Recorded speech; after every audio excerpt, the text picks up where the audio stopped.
Hello, this is wmpyr here to talk about functional or practical Heaven 6, okay, Heaven 6 combat application. Now, first of all, kind of have to demonstrate the Heaven 6, which is starting position right here, 1, 2, 3, 4, 5, 6. One more time. From here, 1, 2, 3, 4, 5, 6. Okay, so that is the Heaven 6. And the thing about that is you could do it with open hand, closed hand, with double sticks, or with double knife, or empty hand. And you could even do single stick or single knife as well. In other words, it is very versatile, okay? Now, as far as application, that's all cool and everything, but how do you actually use it in a real life situation? And this is the way it was taught to me, and this is kind of the traditional method. When the person is throwing a punch, okay, I'm gonna go 1 and 2 right here on the arm, 3 on the neck, and then 4, 5, 6 is kind of the finisher, and that completes it. So 4, 5, and 6 is to the head and body, but one more time. So right here, the guy throwing a punch, 1 and 2 on the arm, 3 onto his neck, and then 4, 5, 6, all right? Now, it was also taught to me, the way I'm doing it right here is that I'm on the inside of the arm, meaning between both of his arms. But it could also be done out here on the outside as well. I'm going to go 1, 2, and then 3's on the neck, and then 4, 5, 6, okay? So same idea. You could do it on the inside or the outside. So once again, very, very versatile, right? Now, the problem that I had was when I went and did full contact sparring, okay? So when I went into full contact, I could not do this. And the reason why I couldn't do it was simply because nobody punches like this, where they just leave their arm out like so, just like Stickman. In real life, the punch is gonna be like that, where it comes back, boom, not just left out like this, or boom, like this, where they're swinging into it. Either way, the arm doesn't just stay like that. So that was the problem I was having. To solve that dilemma, when the guy's punching and I go 1, 2, it wasn't gonna happen, because once again, it's like this or boom, like that. I just didn't have time. But if I made the 1 and the 2 much faster, to where 1 and 2 is basically simultaneous, boom, like this, boom, boom. It's still 1, 2, I'm still doing Heaven 6, but it's much faster to the point 1 and 2 is combined to where it's almost simultaneous. 1, 2.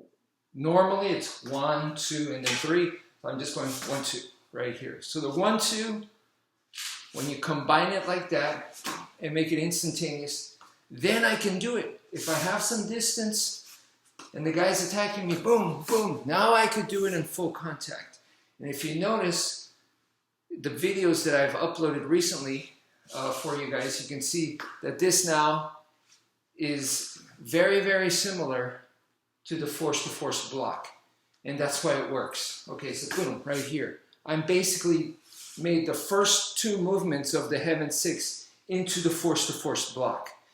And once again, with distance, you can do it in full contact. Not just me, anybody can do it. I'm not saying it's going to be 100%, but you're going to have a much better chance of using it and pulling it off in full contact. Okay, so now the next problem is 1, 2, why can't I do number 3?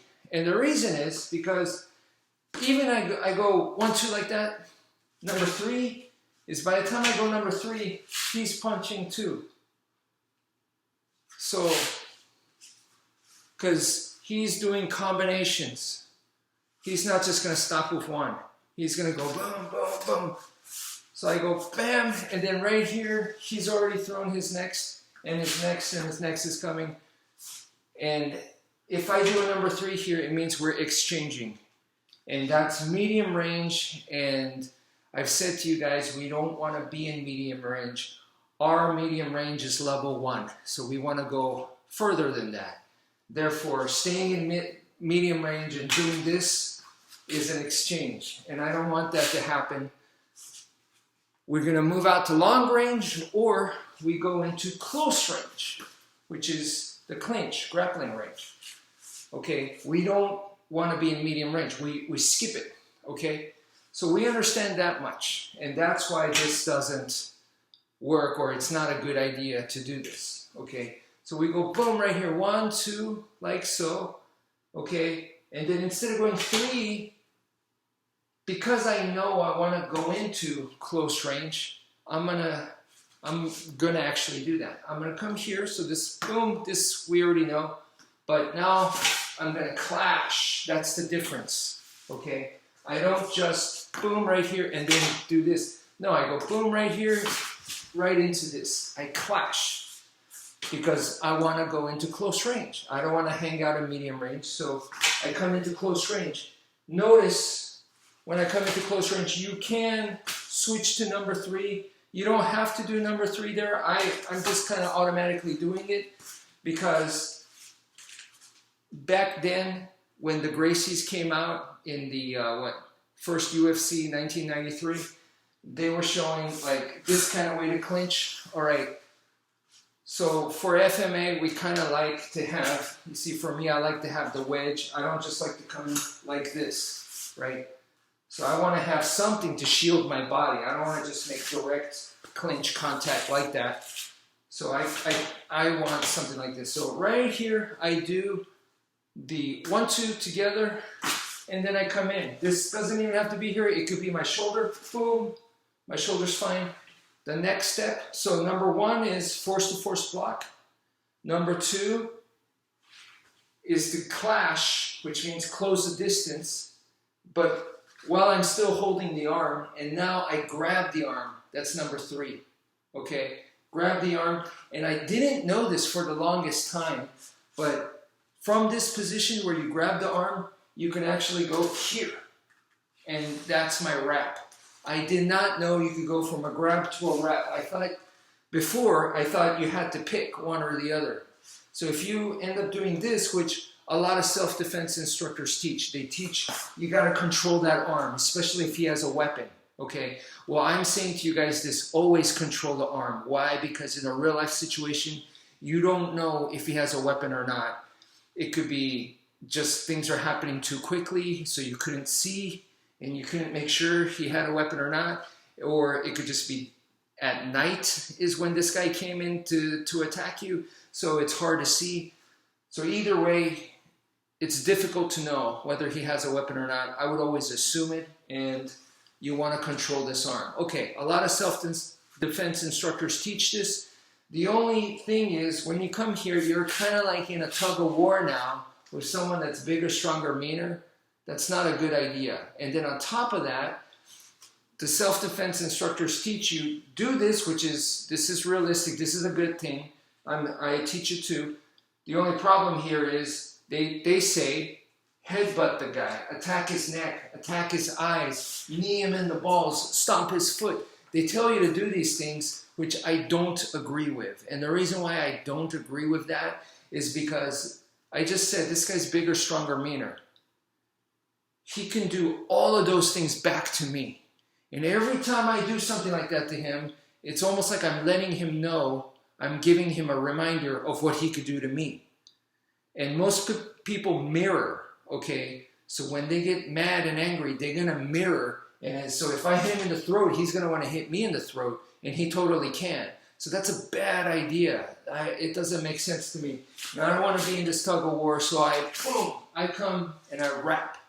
Once I wrap, can he headbutt me? Yes. I can headbutt him too. I could stomp him on his foot, but he could stomp me on my foot. I can knee him in the balls, he can knee me in the balls. I don't want to play any of those games. What is the one thing, once I wrap, that I could do to him, he can't do to me? And that is wrench. I could wrench his arm, and the reason why he can't do it to me is because he hasn't wrapped my arm. So it's just a simple positional advantage where I could do something to him that he cannot do back to me. And that's why I recommend wrapping. But first, once again, review real quick, is first the Force2Force Block, which is the modified Heaven 6. Right here, the 1 and 2 become almost instantaneous. I clash, super important, because everybody else that's teaching trapping, that's what we're doing. We're going into the clinch, which is trapping range. I want to use the trapping techniques. The only problem is everybody that's teaching it is teaching it off of a punch. So the guy is punching me and I'm supposed to grab and do this kind of stuff, and it's like off of a punch. I'm telling you right now, if you do the Force2Force Block and then you clash, now the arm is pinned. Now the arm has stopped. It's not from a punch. The arm is here. Now I can grab it. Now I can go into a lock, do the lock flow. Now I can pass it. I can do all the trapping stuff because the arm is stopped, okay? That's why the clashing is so important. You gotta clash. That's what's missing from all the trapping techniques you see in Wing Chun, in Jeet Kune Do, and also in Filipino martial arts. Once you add the clashing, this right here, I promise you it'll make your trapping techniques come alive. It'll make your trapping techniques to do a lot easier. You'll have a much better chance to pull it off. So once again, right here, you do the Force2Force Block, and when you get the chance, clash. Grab the wrist. I wanted to skip grabbing the wrist. Why? Because in MMA, they don't grab the wrist. Like I was telling you guys, a lot of times they just go here, like the way the Gracies showed, or you're getting overhook, underhook, and you're coming right away into this kind of pummeling, into this kind of clinch, or head control, like in Thai boxing, where you're throwing the knees. And I wanted to go right away into that. They do that in MMA. Why can't I do that, for the street? Well, when I tested it out, I got stabbed, okay? And here, if I do this in MMA and the guy punches me a couple of times, it's not too bad from here. He punched, but if he had a knife, this is fatal, okay? Therefore, the percentage I was getting when I tested it out was like 50% or more, and that just wasn't, I had to admit that those numbers were not good. Therefore, even though I wanted to skip grabbing the wrist, I said to myself, you gotta grab the wrist. So that's why I recommend, once you come, do the Force2Force Block right here. So 1, 2, but simultaneous. Clash in. I don't care if it's on the outside or inside, clash in. Okay, and you could do it like this, I don't care. Clash in, and once you clash in, then grab. You can grab because his arm's gonna be stuck. Okay. And then you grab the wrist, and once you grab, like I said, it took me a long time to realize this, but from the grab, I can now wrap, okay? Because if you just grab and you don't know that you could go to a wrap and you stay here, it's a tug of war. It's kind of a stalemate position because all my attacks that I could do to him, boom, boom, he could do to me too. And that is, I don't want to be on equal position as him. So from here, immediately go to a wrap, and now I can wrench. I can wrench, but he can't wrench me. Get that advantage, and that'll take you to where, whatever, even from here, you could go Heaven 6, and notice the Heaven 6 is modified once again because I'm so close to the guy. I'm not going to be doing Heaven 6 like this. I'm this close, so now it's with the forearm. And if I get even closer, then the Heaven 6 is going to be grinding. I'm going to be using the grinder on his face, so like a cheese grater, right on the face, okay? But anyway, that's it for now. Thank you for viewing, and take care, folks.